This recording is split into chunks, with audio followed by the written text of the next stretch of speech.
Hello everybody, hope you're all doing well. To this video I'm talking about a big Mercedes penalty update, as well as a failed Formula One plan involving US President Donald Trump that's been revealed.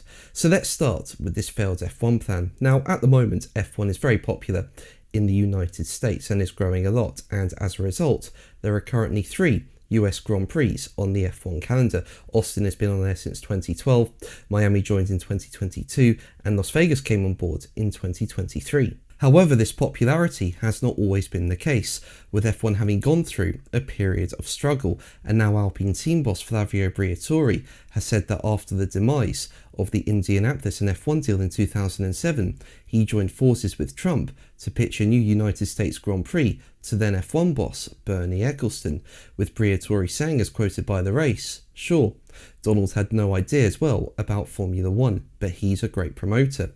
At the time, he promoted boxing, he promoted everything in Vegas, etc. And I made Donald talk with Bernie. I was in the office of Donald. We put in a video with Bernie to find what was the best place in New York to do the race. And Donald told us New York is very difficult for a million reasons, but Jersey was the place. So Bernie started negotiating Jersey with 2 or 3 different people. But we never succeeded because Formula One was not considered something special. You talk about NASCAR, you talk about IndyCar, completely different business, and Formula One was not valued at all. And well, as I say, it's a completely different situation now in the US, with Formula One being very popular in the country. Now make sure to subscribe so you don't miss my Formula One content and are kept up to date with F1 news. All your support is incredible, and thank you so much for helping me reach 56,000 subscribers.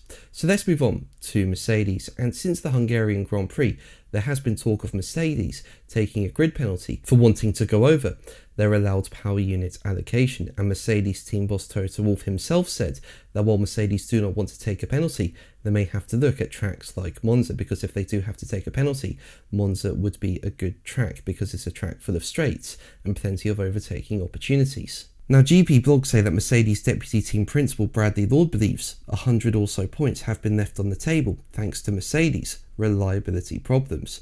And while Wolff did say he very much hoped the Silver Arrows would not have to take any engine penalties after Hungary, Lord has since said the maths suggests it's likely, with Lord saying, as quoted by GP blog, "Look how many components we've used in the first half of the season. It's almost inevitable that at some point there will be penalties to take. That's something that the strategy team and guys in Brixworth will work to figure out what the optimum route is throughout the rest of the season, but it's realistically going to be hard to get to the end of the season on the existing hardware that we've got. We've got half a season to do. Kimi Antonelli's on his 4th set of bits, so the next one's incur penalties, and George is on his 3rd in the first half of the year. So yeah, the probabilities and the maths would suggest that both at some point will need to take a form of penalty, size to be determined. But that's going to be the video from me. Thank you ever so much for watching. Make sure to like and subscribe for more videos, and until the next one, take care. Bye.